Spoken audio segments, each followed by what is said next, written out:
Aujourd'hui, je vous partage mes trucs et astuces qui vont vous permettre d'améliorer votre alimentation à la maison. Le but, c'est d'éviter que ça soit redondant, que ça soit facile à faire, rapide et extrêmement savoureux.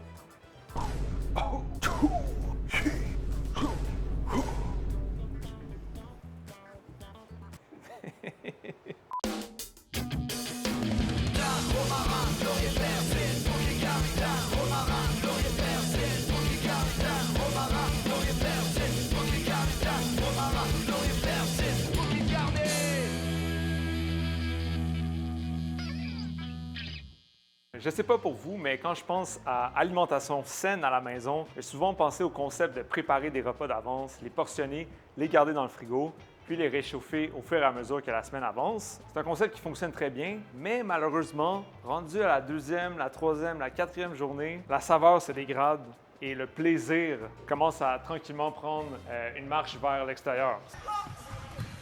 En réfléchissant à tout ça, je me suis rendu compte qu'il y avait une opportunité d'utiliser tout ce que j'ai appris en restaurant pour me permettre d'avoir une alimentation saine à la maison, que ça soit simple, facile et extrêmement savoureux. Je vous donne un exemple concret. Admettons que dans mon restaurant, j'ai une recette où est-ce qu'à l'intérieur, il y a une poêlée de champignons avec des échalotes, du beurre, puis c'est terminé avec de la ciboulette. C'est certain que durant le service, je ne vais pas me mettre à tout découper à la minute, poêler. Mais non, ça va prendre beaucoup trop de temps. Les champignons sont préalablement coupés, la ciboulette aussi, le beurre est aussi déjà coupé en cubes. Donc, ce que je vous suggère, c'est d'arrêter de cuisiner des recettes au complet, de les mettre en contenant et de les mettre au frigo pour la semaine, de changer cette habitude-là pour la mise en place. Donc, préparer, que ce soit des découpes de légumes à l'avance, que ce soit des cuissons de protéines, des purées, des marinades, tout ce qui va pouvoir agrémenter une alimentation saine, de permettre de cuisiner à la minute et de prendre la préparation d'une recette et de rapetisser ça en 10-15 minutes. Donc, avant d'aller plus loin, c'est important que je vous parle du matériel qui est nécessaire pour réaliser ce concept à la maison. Ça ne coûte pas très cher. On appelle ça, dans le métier, des 500 ml, des litres. Je pense qu'en anglais, on appelle ça des deli containers. J'ai toujours appelé ça des 500, des 1 litre. Et ce qui est intéressant avec ce format-ci, c'est que c'est carré. Le frigo, ultimement, il est rectangulaire. Donc, si le contenant est rond, il va y avoir de l'espace perdu à quelque part. Tandis que si on utilise des contenants carrés, on va gagner de l'espace dans le frigo. Et ce qu'on veut aussi, c'est du papier absorbant. J'ai du papier brun ici qui est très utilisé en restauration. Le papier absorbant, il va nous aider pour préserver nos aliments. 3 choses super importantes, contenant en plastique carré, du papier absorbant et on est prêt à partir. Donc, la prochaine section de la vidéo, on va simplement prédécouper tous nos légumes pour la semaine. On va commencer par le poivron. De toute façon que j'aime bien couper mon poivron, c'est je commence par les 2 extrémités, comme ça. Puis après ça, je vais faire une première incision comme ça ici sur le poivron et je vais dérouler l'intérieur en allant chercher toutes les parties indésirables. Je me retrouve avec une manuscrit de poivron. Pour aller un peu plus vite, ce qu'on peut faire, c'est les empiler comme ça. Là, dépendamment de ce qu'on fait cette semaine, je peux dire, OK, je vais faire des bâtonnets ou peut-être une macédoine. Et voilà. On va pouvoir faire la même chose avec les extrémités. Je ne cherche pas de la grande précision. Tout ce que je veux, c'est aller relativement vite. Je vais m'assurer que la taille des cubes est similaire. J'imagine que vous avez remarqué que j'ai plus qu'un couteau sur le poste. J'ai mon couteau du chef, qu'on appelle un petit, qui est un couteau un petit peu plus petit, qui va me permettre d'aller chercher des découpes avec un peu plus de précision. Et j'ai mon couteau de fils. Le trio indispensable, selon moi, qu'on fait de la découpe de légumes, c'est un trio qu'on peut retrouver sur le site de Stay Sharp. On renouvelle notre magnifique partenariat avec l'équipe, la famille, les amis de chez Stay Sharp. On a un nouveau code rabais, Camille Louis Chef, pour 10 % de rabais au checkout. Vous voulez améliorer votre découpe de légumes à la maison, prendre un grand plaisir à faire votre mise en place, je vous conseille fortement d'investir dans des lames de couteau comme ça. C'est un investissement qu'on fait très rarement, mais qui est utilisé à toutes les semaines, à tous les jours et qui fait tellement la différence. On continue, on continue, on continue, on continue. Hello? Concombre. Moi, je vais faire une épluchure zigzag du concombre. Un coup, je dépasse un petit peu, pas comme ça. Tiger style, baby. Pour donner un petit vibe si je fais des salades durant la semaine. C'est un petit truc là pour le concombre, ça va changer votre vie, guys. Si je coupe de manière traditionnelle comme ça, vous voyez, ça coupe sur la lame. Oh my god, puis là tu continues, ça coupe, ça tombe de l'autre bord, c'est tellement désagréable. Et si j'utilise la pointe de mon couteau, donc je viens à côté la pointe comme ça, je donne un coup de couteau, oh! bam!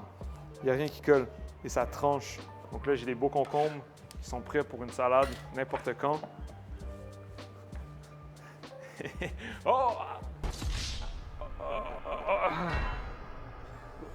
Par rapport aux champignons, il y a beaucoup de gens qui vont les nettoyer à l'eau. Là, c'est vraiment pas le temps de faire ça, surtout si on est pour les garder au frigo pendant plusieurs jours. Ça va les moisir instantanément. Donc, pour les nettoyer, pas trop compliqué, on va s'équiper d'un petit pinceau comme ça. Et on va simplement aller frotter la terre résiduelle. Ceux-ci, il n'y en a presque pas, honnêtement. Ils sont pas mal très propres. Ça va faire en sorte que ça va préserver la qualité de nos champignons. Est-ce qu'il se rappelle de la technique du V, prête à être découpée sur le côté gauche de ma planche, l'espace devant moi pour la découpe, l'espace à droite au coin, la découpe finale. Je pense que je vais faire des beaux quartiers de champignons comme ça aussi. Avoir encore une belle manche. Pour les champignons, pour aider à la préservation, on va aussi ajouter un papier absorbant dans le fond, comme ça. Bon. On va continuer avec les oignons. Pour cette semaine, j'ai décidé que j'allais faire des oignons émincés, mais on peut s'amuser avec plusieurs découpes d'oignons au fur et à mesure sans problème. Émincer, c'est un petit peu plus simple selon moi. Donc pour émincer, je commence comme ça. Puis là, quand je suis rendu à la fin pour m'aider, je le revire une dernière fois.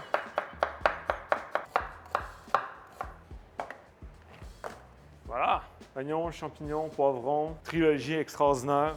J'imagine une belle omelette le matin, un beau sauté, une belle base de sauce à spaghetti. On va poursuivre avec les carottes. Je vais commencer par éplucher. Ça avance tranquillement, pas vite, ça avance. Et pour mes carottes, je vais juste faire des belles rondelles.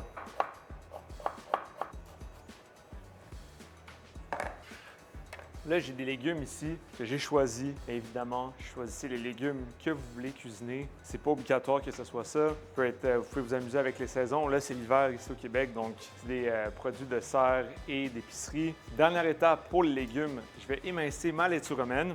La romaine, c'est pas mal disponible à l'année longue. Puis pour moi, c'est un essentiel. Il y a toujours de la romaine émincée dans le frigo à la maison pour faire des bols de salade, mais aussi pour en ajouter dans les sandwichs. Contrairement à la laitue iceberg, ça tient beaucoup plus longtemps dans le frigo. C'est aussi croustillant. C'est un petit peu plus versatile selon moi. Je vais la couper en deux. Je la sépare comme ça. Je vais juste laisser aller mon couteau. On va nettoyer dans notre saladier, essorer puis conditionner. Et c'est prêt à être utilisé. Une des questions qu'on me pose le plus souvent, c'est « Camilo, comment est-ce que je peux améliorer ma cuisine à la maison? » Ma réponse, toujours, c'est avoir une bonne sélection d'acidité, une bonne sélection d'épices et toujours avoir des herbes fraîches dans le frigo. Premièrement, l'acidité, super important dans toutes les recettes qu'on prépare. On veut venir titiller le palais, on le sent là ici. Ça active les papilles gustatives, ça fait saliver. Ici, j'ai du vinaigre blanc qui est sans goût ou presque, qui est vraiment tranchant. Donc, si des fois, on veut apporter une acidité pointue à une préparation sans nécessairement ajouter de la saveur, c'est là où est-ce que le vinaigre blanc devient un outil super intéressant. Vinaigre de vin rouge, selon moi, un des meilleurs, qui va très bien dans les vinaigrettes, dans les finir des sauces. Après ça, des agrumes. Ici, j'ai de la lime. C'est des belles façons d'aller chercher des notes de fraîcheur, d'acidité en même temps. Et on peut aussi utiliser le zeste pour agrémenter. Les épices. Là, c'est très personnel. Je vous conseille fortement de jouer avec. Moi, j'avais envie de vous parler du fameux, le seul unique, le Montreal Steak Spice, qui est un indispensable, selon moi. C'est vraiment délicieux dans des plats végétariens pour justement aller chercher cette espèce de dimension steakhouse agréable qui peut peut-être nous manquer des fois qu'on évite de manger la viande. J'ai de la poudre de curry aussi. Essayez de chercher la bonne parce que ça vaut la peine. Des belles saveurs riches. Ça en prend pas beaucoup pour être capable d'aller chercher vraiment des notes savoureuses très impressionnantes. Après ça, feuilles de laurier toujours pour les soupes, les mijotés, pour le bouquet garni, quoi. Paprika fumé aussi, se retrouve toujours dans ce que j'ai. Après ça, rapidement comme ça, quand j'y réfléchis, il y a toujours de la poudre d'oignon, de la poudre d'ail. J'aime aussi utiliser des herbes séchées pour certaines sauces, puisque les herbes séchées, étant donné qu'elles ne sont pas fraîches, ne vont pas diminuer en fraîcheur dans la sauce au courant de la semaine. Donc ça peut être comme de la ciboulette séchée, ça peut être du basilic séché, du thym séché. Toutes ces épices-là d'herbes séchées sont super importantes à ajouter dans votre sélection à la maison. Maintenant, les herbes. Donc ici, j'ai choisi de me présenter avec du persil, de l'aneth et de l'oignon vert, mais ça pourrait être de la ciboulette, ça pourrait être du thym, ça pourrait être de l'estragon qui est possiblement mon herbe préférée. Le but, c'est de toujours avoir des herbes qui sont déjà effeuillées, donc où est-ce qu'on vient chercher la partie qu'on désire, propre et bien conditionnée, qui va nous permettre de facilement ajouter une petite dimension agréable de finition, de fraîcheur et de saveur, d'arôme. On s'empoigne un saladier. Je vais commencer par le persil. Le but, c'est que ça aille vite et qu'on passe pas trop de temps à faire ça. Donc, on n'est pas dans un 3 Mac en ce moment, on est à la maison. Retirer toute notion de perfection. On veut que ce soit délicieux, rapide, efficace. Cool. Moi, j'aime les tiges de persil, donc je vais y aller juste grossièrement. Je coupe ma botte comme ça en 4. Ces tiges-là, on peut les garder pour une soupe. Boum. Je vais chercher ma corne comme ça. Et on va pouvoir juste nettoyer. Même chose, la nette. Personnellement, j'adore les tiges, donc je me gêne pas. Quelques coups de couteau comme ça. Ces tiges-là sont moins agréables. Je pense pas que je mettrais ça dans un bouillon. Ça risque de goûter un peu trop la réglisse. L'eau très froide, ça va redonner une petite niaque. Il y a de la niaque, il n'y a pas de branlette ici. La raison pourquoi on utilise un saladier, c'est qu'on veut retirer un maximum d'humidité pour préserver l'herbe durant son moment dans le frigo. Tout de suite, réflexe, c'est de se plier un papier absorbant qui va aller dans le fond du contenant comme ça. Et je vais pouvoir y mettre mon persil. C'est grossier, c'est pas grave, mais au moins c'est déjà nettoyé, prêt pour une persillade. Puis on peut décider la taille qu'on veut, ça prend 2 secondes. Une petite planche à découper, quelques coups de couteau, boum, on est prêt. On n'a plus jamais à ressortir le saladier de la semaine. On va continuer avec les oignons verts. Je vais juste retirer la partie moins désirable, la petite chevelure, rapidement comme ça. Boum. Et moi, j'aime bien retirer la première peau si on voit que les oignons verts ne sont pas top qualité. Juste en dessous, il y a une merveilleuse couche qui se révèle, qui nous attendait. Je vais en empoigner 3. Je vais y aller avec un petit biseau comme ça. Un petit biseau le fun. Chercher un peu de longueur directement dans le saladier, encore une fois. Là, c'est le fun le dimanche. Là, on va chercher les fruits et légumes, on met un petit peu de musique, puis on part la mise en place. Si vous êtes plus qu'un à la maison, vous pouvez vous entraider. Puis il n'y a rien de plus satisfaisant que d'être prêt, d'avoir tout bien étiqueté, conditionné dans le frigo. Après ça, on a une recette.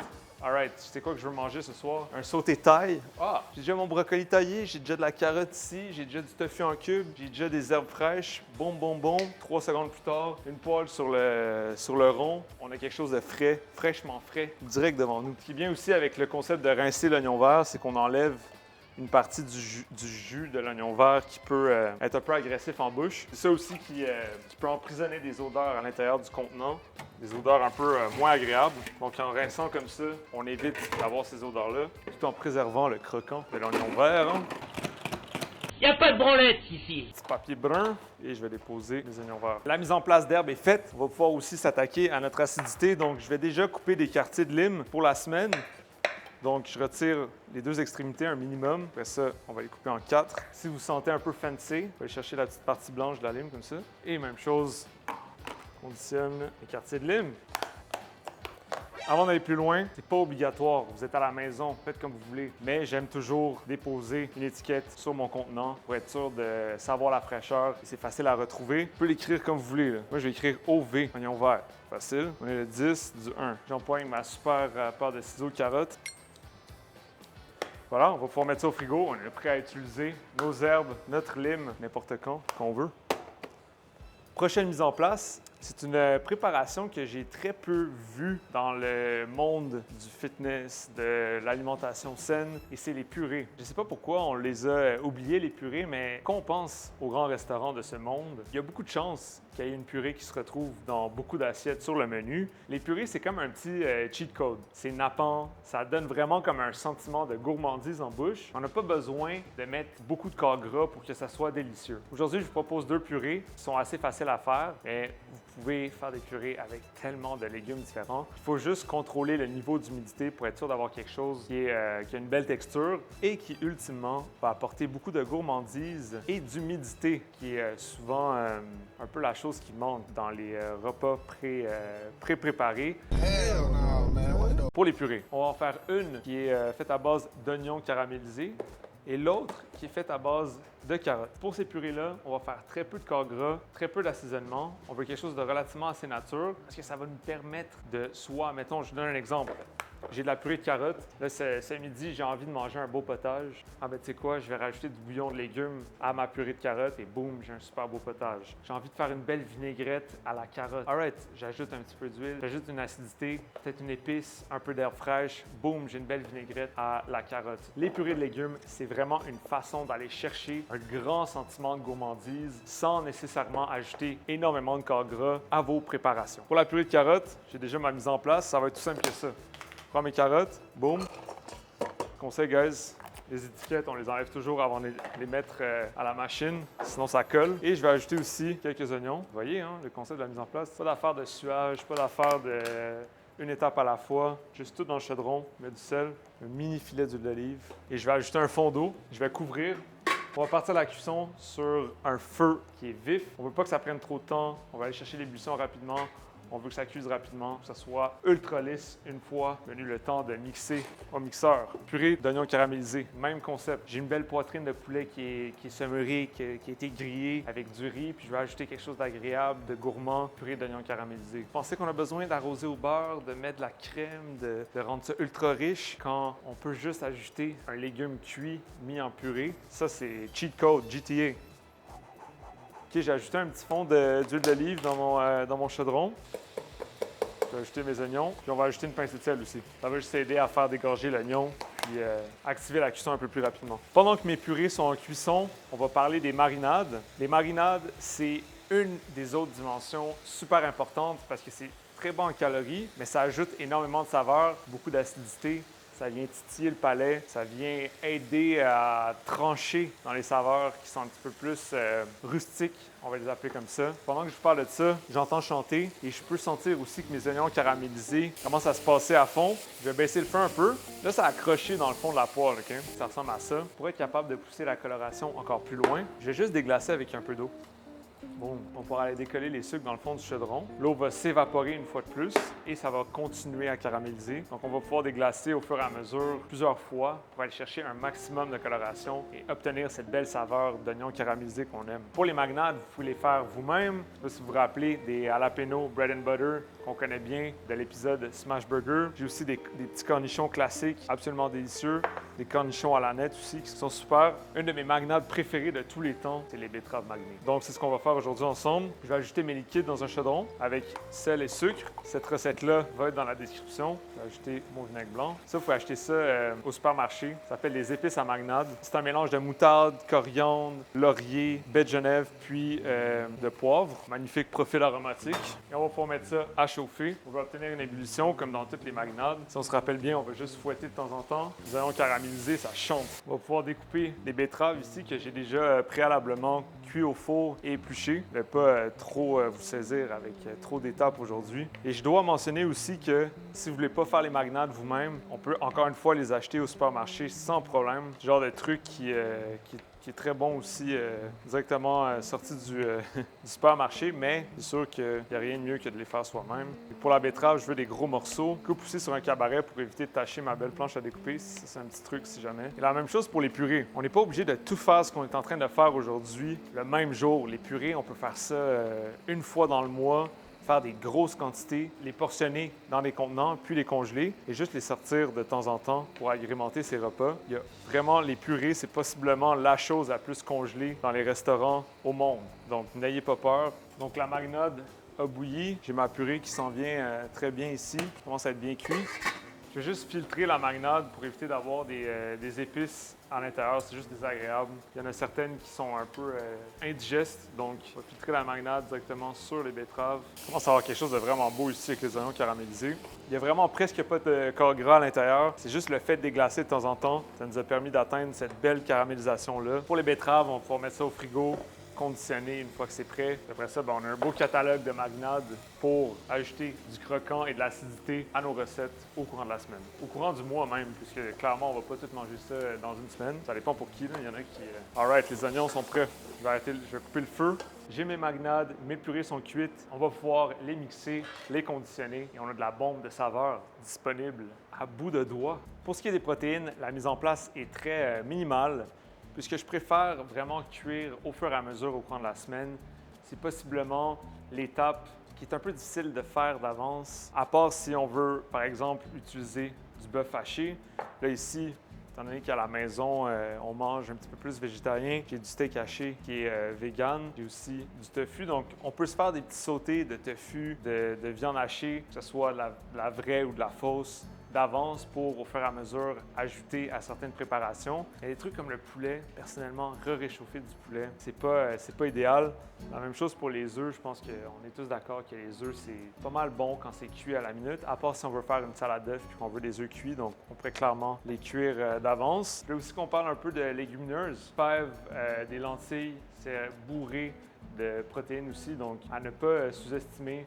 Les lentilles, on peut les acheter en canne, les fèves, on peut les acheter en canne aussi, ou on peut décider de les cuire soi-même, qui nous donne l'opportunité d'ajouter des assaisonnements si on veut aussi. Je ne cuisinerai pas de protéines aujourd'hui en mise en place, puisque pour moi, c'est important de le faire le jour même, à l'exception de certaines petites préparations. Protéines, mise en place très minimale. Pour éviter que cette vidéo soit trop longue, on a pris la décision exécutive de ne pas vous montrer les cuissons de féculents. Je pense que est pas mal au courant de qu'est-ce que ça prend pour réussir à cuire un bon riz, cuire des belles pommes de terre, du quinoa, peu importe. Donc, je tenais quand même à en parler. Si jamais vous voulez découper des pommes de terre d'avance pour les cuire le lendemain, assurez-vous de les mettre dans l'eau pour éviter qu'elles oxydent. Puis, je pense pas qu'on peut vraiment le faire trop d'avance, plus qu'une à deux journées après ça. Je conseille pas. Donc, c'est potentiellement la seule chose que j'ai à dire par rapport à ça. Les féculents, il n'y a pas de secret. Vous pouvez ajouter des assaisonnements comme des oignons, de l'ail, du sel, du poivre. J'ai pas de secret à vous donner par rapport à ça. Fait que féculents. Yeah! Le premier repas de la journée, le déjeuner. Je pense que c'est pas mal l'exception du concept de la mise en place. C'est quand même le fun d'avoir des déjeuners déjà faits le matin. Un de mes plus grands secrets depuis très longtemps, c'est le gruau du lendemain. Le gruau du lendemain, c'est tellement meilleur que le gruau chaud. Là. Je sais même pas pourquoi est-ce qu'on met encore du gruau dans un chaudron. C'est froid, ça a comme une texture de pâte à biscuits, c'est sucré, c'est protéiné. Man, fantastique façon de commencer la journée. C'est pour ça que je vous offre cette super recette. Donc pour l'avoine, j'ai de l'avoine rapide ici. La raison pourquoi je préfère l'avoine rapide, c'est pour la texture. Je trouve que l'avoine originale, traditionnelle, ou les gros morceaux qui ne sont pas écrasés, on le sent encore sous la dent, tandis que cette version-ci, ça devient vraiment tendre et ça fait vraiment penser à de la pâte à biscuits. Donc c'est pour ça que je préfère l'avoine rapide. Boum! Mon avoine dans un gros cul de poule. Bien sûr, les quantités vont être dans la description. Je vais pouvoir ajouter mes graines de chia. Les graines de chia qui vont ajouter la texture et une belle valeur nutritionnelle à la préparation. Je vais commencer par mélanger comme ça parce qu'on ne veut pas avoir de graines de chia amalgamées ensemble. Ça, c'est vraiment désagréable. Une pincée de sel toujours pour aller chercher la profondeur, malgré le fait que c'est sucré. Encore une fois, on mélange les ingrédients secs. Et la première valeur protéinée qu'on va ajouter, de la poudre de protéines à la vanille. Ça, c'est le petit côté Gym Bro en moi qui se permet celle-là. Mais cette poudre de protéines-là, elle est sucrée déjà, donc on n'a pas besoin d'ajouter autre chose en termes de sucre. Si jamais votre poudre est moins sucrée, bien, vous pouvez définitivement ajouter du sirop d'érable ou du miel pour aller chercher le niveau de sucrosité que vous désirez. Notre meilleur ami, le yogourt Skyr, qui est aussi très protéiné. Donc, j'ajoute ici ma quantité et j'ai du lait d'avoine que je vais ajouter à tout ça. J'aime bien mélanger avec un fouet pour être sûr que ce soit bien mélangé. Surtout avec la poudre de protéines, on ne veut pas avoir des grumeaux. Vraiment simple, une fois que c'est bien mélangé, on a comme une texture un peu pâte à pancake, c'est pas super appétissant, mais durant la nuit, l'avoine va s'hydrater, les graines de chia aussi, et ça va prendre une texture vraiment satisfaisante. C'est à ce moment-là que je vais attraper mes merveilleux contenants, Maryse. Là, je vais juste les portionner. On a tout portionné le gruau du lendemain. Et là, je vais pouvoir ajouter des petits fruits. Donc, j'ai bleuets, bonne quantité de bleuets, et des framboises. Donc, voilà, la mise en place est terminée. On va pouvoir mettre en pratique le concept demain. On se retrouve chez moi. On va pouvoir passer la journée ensemble, cuisiner tous les repas que je vais manger durant la journée et utiliser tout ce qu'on a préparé aujourd'hui pour préparer tous ces merveilleux plats. À demain, guys. À demain. Merci. À demain. Bon matin. Bienvenue chez moi. On commence la journée avec le gruau du lendemain qu'on a préparé hier. C'est rare que les déjeuners santé sont satisfaisants selon moi, puis là on a vraiment quelque chose de satisfaisant ici. Je vous le conseille fortement. On a une belle texture de pâte à biscuits. Je sais pas pour vous, mais moi j'adore le sucre dans la vie. Il faut que je me calme avec ça. Donc je suis capable de déjeuner avec quelque chose un brin sucré qui me donne des sensations de grande gourmandise, mais que je sais qu'il va m'aider à garder une nutrition saine. Pour moi, c'est ultra gagnant. Simple, délicieux, facile à faire. Et aussi, ça prend pas de temps le matin. Il faut juste sortir du frigo et manger. Oh! Hey, ça c'est pas pour toi, ça. Ça c'est pas pour toi. It's lunchtime. J'ai commencé par effriter, concasser, peu importe comment vous voulez l'appeler, du tofu que j'ai juste fait revenir dans la poêle avec un peu de Montreal Steak Spice. Ajouter champignons, oignons pour aller chercher un petit côté viandeux vraiment agréable. À ses côtés, on a la laitue qu'on a coupée hier. J'ai fait une vinaigrette à la carotte. Donc à l'intérieur, j'ai la purée de carotte, un petit peu d'huile d'olive, vinaigre de vin blanc, sel, poivre. Absolument délicieux. Et ce qui est le fun, c'est que le côté un peu gourmand qui enrobe le palais vient majoritairement de la purée de carotte. Donc on coupe dans la matière grasse sur la vinaigrette et ça ajoute une belle douceur de carotte. À l'intérieur, concombre, un peu de persil encore avec les tiges pour une belle mâche bien satisfaisante. On a aussi deux marinades, les cornichons, puis les betteraves marinées. Et on termine avec un peu d'oignon vert. Un gros bol rempli de saveurs, jam-pack de valeurs nutritionnelles. Ce qui est le fun aussi, c'est que c'est dynamique. Donc, on n'est pas tout le temps sur la même bouchée. Des fois, on vient prendre un petit cornichon, ça réveille le palais. Oh, des fois, il y a un chat qui s'en vient sur la table. C'est un peu le zoo ici, guys, hein, excusez-moi. Mais c'est ça, un lunch qui m'a pris littéralement 10 secondes à mettre dans un bol parce que la mise en place était déjà faite.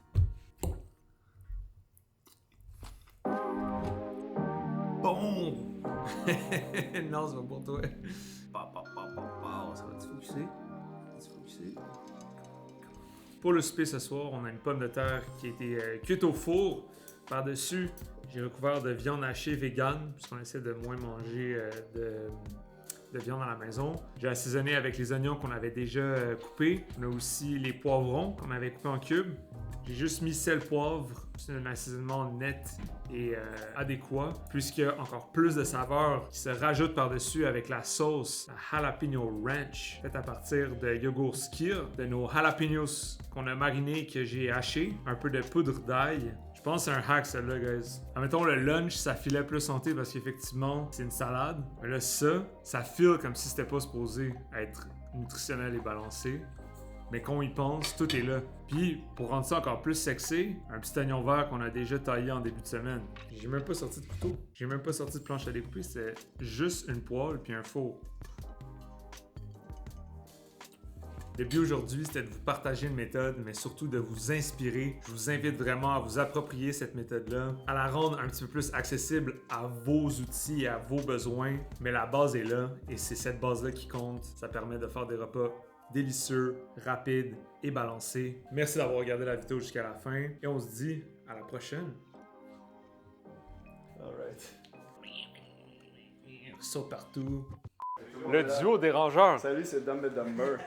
Ouais, une fois de plus. Moi, j'allais le plan à promote notre nouveau Twitch. Ouais, c'est ça. Ça, je l'aurais mis plus comme ça. C'est un Twitch de cuisine, ça s'appelle un sandwich. On va faire des sandwichs sur Twitch. Sandwich. Ouais, exact.